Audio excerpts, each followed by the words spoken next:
Sublimez votre intérieur avec nos collections uniques et élégantes.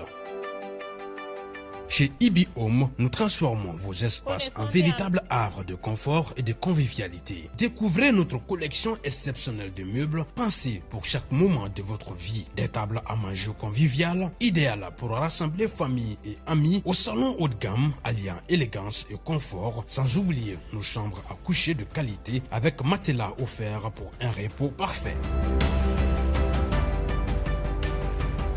Explorez notre sélection de luminaires rares et uniques qui sublimeront vos espaces. Découvrez notre gamme de motos électriques, économiques, performantes et respectueuses de l'environnement, idéales pour vos trajets urbains en toute sérénité. Nos installations solaires vous garantissent l'indépendance énergétique tout en réduisant vos factures. Chez Ibi Home, profitez en ce moment de réductions allant jusqu'à 35% sur nos équipements solaires. Ce n'est pas tout, nous vous proposons également des options de paiement échelonnées pour encore plus de simplicité. Venez visiter notre showroom à l'ACI 2000, immeuble Ibi Group. Ibi Home, l'élégance, la mobilité et l'énergie au service de votre confort.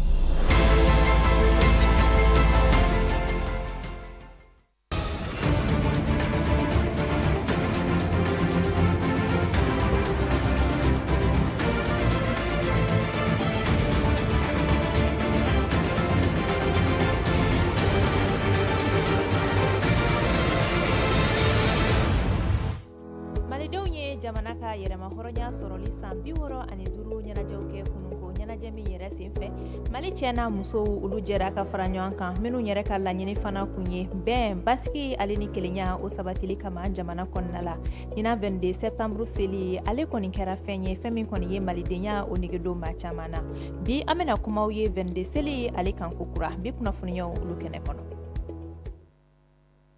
ka fɛn kɛ fɛn min ka di ye o ye yɛrɛta ye ka kɛ i ka kɛta fɛ o ye hɛrɛ ye anw diyaɲɛ ko dɔ ye aw kunnafoni ko ɲuman ye Advance TV la a ye ko ɲuman kɛ anw sugandili la ka aw kunnafoniya a ye aw bisimila bi tarata hali dɔn kunnafoniyaw kɛnɛ kan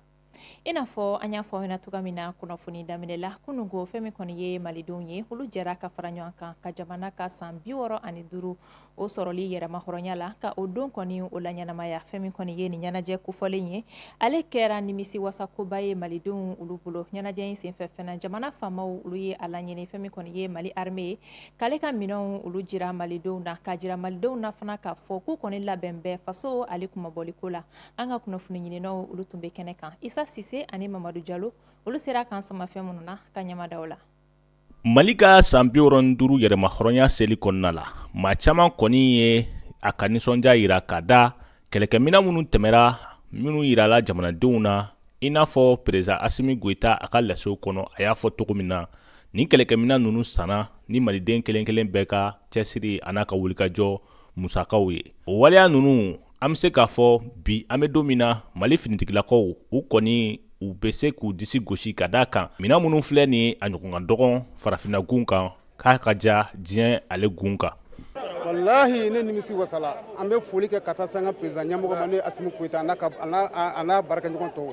vraiment an kɔntara bi sinon an kun jɔrɔlen don an kun bɛ yɔrɔ min an kun bɛ kaso de la wallahi an kun bɛ kaso de la parce que an jɔrɔlen kun don ka da kan n'an ko an bɛ taa yɔrɔ o yɔrɔ c'est à dire i ja bɛ tigɛ mais bi yɛrɛ minɛ min ye ne yɛrɛ ɲɛ ye minɛ min ye ɲɛ la wallahi ne hakili tigɛra bi ne nisɔndiyara ne hakili tigɛra wallahi ne hakili tigɛra ala k'an kisi jugu tɔɔrɔ ma yɛrɛ bi maa an bɛ jugu ladi u ye yeli kɛ dɛ yɔrɔ ye yeli kɛ bon n'u m'u cogo dɔn u bɛna fɛn min ye nin kɔfɛ u ka jugu nin bɛɛ lajɛlen ye hali maa min mana nin mina ninnu ye i b'a dɔn k'a fɔ ko an ka finitigilakaw u kɔni ye wulikajɔ sabati walasa fɛn min ye ɲɛdɔnna min kun bɛ kɛ Mali jamana na kunun ko ni ko olu bali bi ka siran ni ko cari jugu ale dusukun na bi ta in kɔni an kɔntara fo ka se niveau min ma bi Alahu Taala de b'a dɔn a fiɲɛ bɔda de d'an ma ka hɛrɛ d'an ma ka bɔnnaw nagasi ka bɔ an kɔ yarabi yama Ala k'a bɛɛ nagasi nin kɛ k'a bɛɛ bannen jugu u bɛ fɛn min ɲini n'Ala sɔnna an bɛna yir'u la bi ne ye n ka baara de dabila bi ka na ko kama wala n y'a simiye bi n kasira nka se de kun tɛ n yɛrɛ k'an gɛrɛ la nin ko in kɔni Ala k'a ɲɛtaga d'an ma jugu minnu b'an senkɔrɔ Ala k'u bɛɛ nagasi k'u bɛɛ bɔ an senkɔrɔ minnu bɛ yan minnu bɛ kokan o Ala k'a bɛɛ nagasi yarabi yama Ala k'a nɔgɔya an bɛɛ lajɛlen ka daminɛ blendew pankurun fo ka taa se diɲɛ laban manamafɛn laban minnu bɔlen don Mali finitigilakaw u tɛmɛtɛmɛra ni nin minan kofɔlen ninnu ye maliden kɔni ɲagarira kosɛbɛ.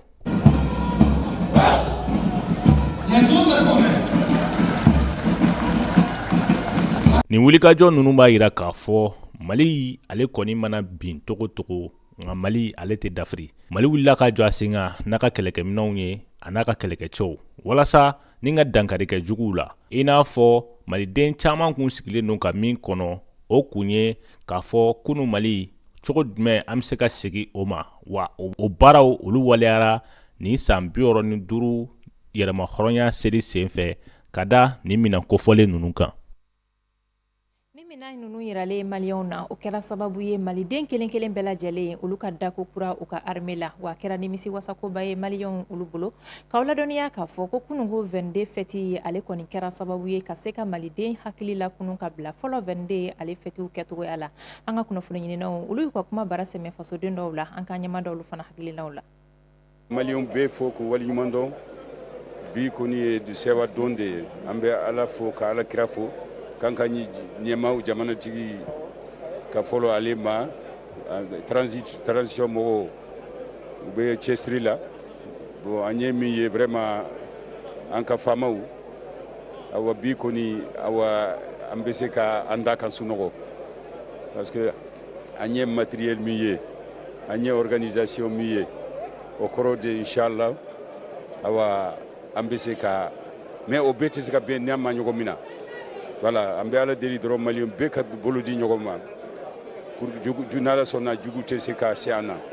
donc an bɛ Ala deli Ala ka ni ɲɔgɔn caman jira an kɛnɛ na Ala ka jamana basigi. Nin ye waati jan ye an ma deli ka nin ɲɔgɔn ɲɛnajɛ ye donc an b'a a bisigi k'a fɔ tiɲɛ na nisɔndiya kɛnɛ don sabula an y'a ye jamana ɲɛmaaw ye effort ba kɛ ka minɛnw san ka sɔrɔdasi kuraw ta ka sɔrɔdasi caman ta ka effort caman kɛ pour que jamana sécurité bɛ na mɔgɔ bɛ taa hɛrɛ la ka sigi hɛrɛ la k'u ka baara kɛ hɛrɛ la donc nin ɲɛnajɛ in a bɛ komi maliyɛnw a fɔ cogo min espoir de don pour que Mali ka basigi halisa Mali ka ɲɛ taa Mali ka taa ɲɛ Mali ka yiriwa en tout cas an b'o de ɲini Ala fɛ Ala ka Mali basigi Ala ka Mali ɲɛ taa ɲɛ. Ali bi 22 fêtu olu okumu kɔnɔna la ka kɛɲɛ ni ɲɛnajɛ ninnu kɔni bolodalenw ye fɛn min ye muso jɛkulu ye a bɛ fɔ muso jɛkulu min ma ko les femmes solidaires et autonomes olu fana ye u ka san lajɛrɛba o boloda ni ka tasi bila kɛ armée ye ni ka laban ka musolakaw olu jɔyɔrɔ jira sigida kɔnɔ fo ka taa se faso jɔli o baaraw ma Lasana Kɔnɛ ale bɛ caman ɲɛfɔ an y'o la. Femmes solidaires et autonomes olu ye u ka lajɛ sigi sen kan Bamakɔ lajɛ min senfɛ musolakaw olu kɔni sugandira ka kɛ maaw ye mun ka wulikajɔ ɲɛsinnen don jamana ka ɲɛtagakow ma wa ni wulikajɔ ninnu senfɛ ni association ye a ka dɛmɛɲɔgɔnya kurakuraya ka ɲɛsin Mali wolomasiri tabaw ma. Ne kun dalen bɛ femmes solidaires la ni ye a san 8 ye présidente minnu b'an cɛ la an ka présidente bɛɛ lajɛlen bɛ bɛn ma présidente Bitu a kelen o kelen mɔgɔ 55 minimum de b'a bɛɛ kɔ sinon dɔw ta bɛ mɔgɔ 200 ni kɔ la kabini an ka assemblée générale in kuma fɔra mɔgɔ kelen tɛ salle in kɔnɔna la yan min ka fini b'a kan na k'a ma fini san anw y'an ka finiw san an yɛrɛ ye k'an ka 20 bɔ ka salle louer k'an ka 20 bɔ ka essence kɛ an ka commerciaux ka mobiliw la olu ka taama ka taga partenaires ɲini femmes solidaires tɔgɔ la anw ka jate la anw ye waramuso de ye nka n'a fɔra maa ma k'i ye wara ye mɔgɔw bɛɛ lajɛlen ɲɛna k'a fɔ ko ayi i kan ka farinya i kan ka jama k'a fɔlɔ i cɛ la o tɛ anw ma waraya faamuya ten anw ye waraya faamuya min ye bɛɛ lajɛlen b'a dɔn k'a fɔ ko waramuso de ka farin ka tɛmɛ waracɛ kan ale de bɛ bɔ ni ka chasse kɛ ka na denw balo ka waracɛ balo wa a bɛ tila k'a bonya ka denw ani sa an b'a fɔ jamanakuntigi ye n'o ye général Asimi Goyita ye ko Ala kana kɔsi s'a ma n'a y'a kɔsi a ka dɔn ko muso 2 b'a kɔ n'o ye femmes solidaires autonomes ye. Présidente ka fɔ la a ko sefa wari miliyɔn 27 o warijɛ ka fara bololaminɛ caman kan ni a valeur bɛ t'i jɔ sefa wari miliyɔn 50 bɔɲɔngo la ko o taara ka ɲɛsin maa 1400 bɔɲɔngo ma n'u ye musojɛkulu ye yaasa ka se ka u ka dɛmɛɲɔgɔnya sinsin ni ma kofɔlen ninnu yɔrɔ. K'a fɔ ɲɛna ko miliyɔn 27 a chèque bɛɛ lajɛlen bi yan miliyɔn 50 ni o marchandise min dira an ka comitéw ma aw yɛrɛ donna a ye tracteurs ye donna la a ye makelaw ye donna la a ye malobɔrɔw ye a bɛɛ lajɛlen bi yan nɔ ani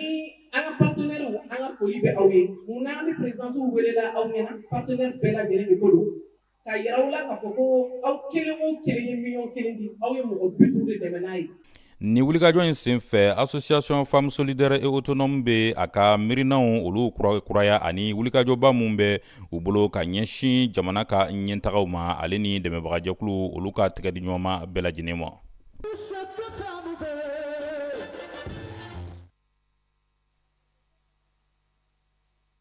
ko ala ka mali kɛ malidenw sago ye kunnafoni kuncɛla bi su in na kɔkan kunnafoniyaw o bɛna lase aw ma Mamadu Jalo fɛ.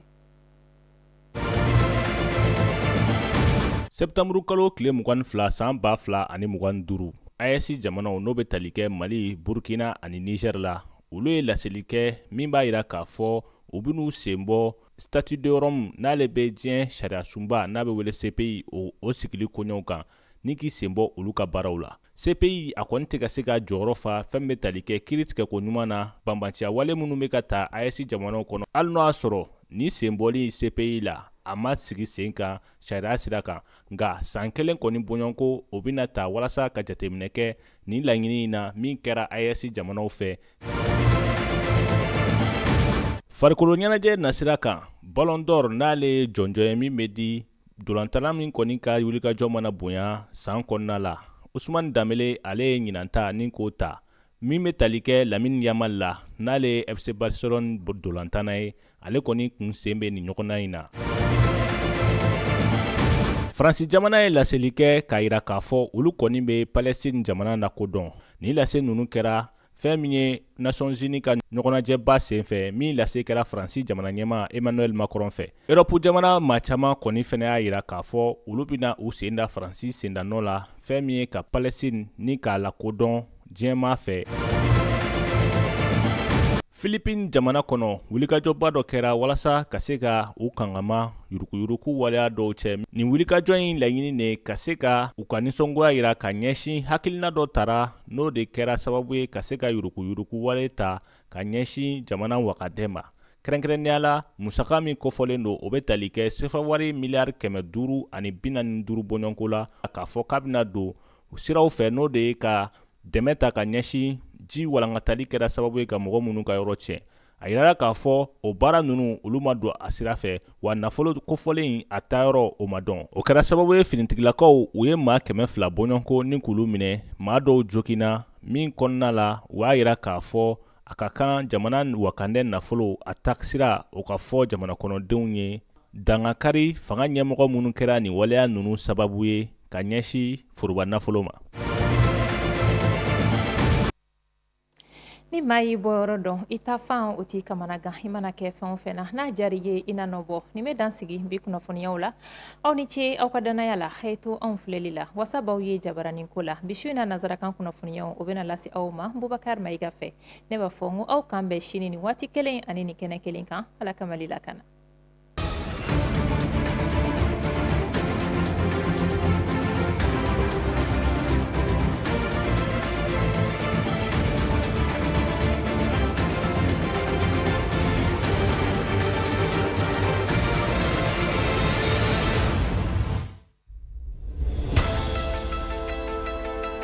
Sublimez votre intérieur avec nos collections uniques et élégantes.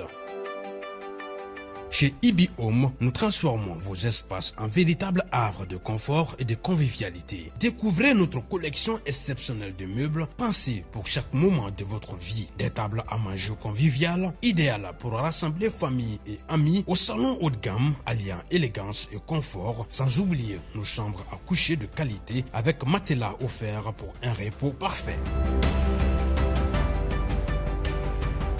Explorez notre sélection de luminaires rares et uniques qui sublimeront vos espaces. Découvrez notre gamme de motos électriques, économiques, performantes et respectueuses de l'environnement, idéales pour vos trajets urbains en toute sérénité. Nos installations solaires vous garantissent l'indépendance énergétique tout en réduisant vos factures. Chez Ibi Home, profitez en ce moment de réductions allant jusqu'à 35% sur nos équipements solaires. Ce n'est pas tout, nous vous proposons également des options de paiement échelonnées pour encore plus de simplicité. Venez visiter notre showroom à l'ACI 2000, immeuble Ibi Group. Ibi Home, l'élégance, la mobilité et l'énergie au service de votre confort.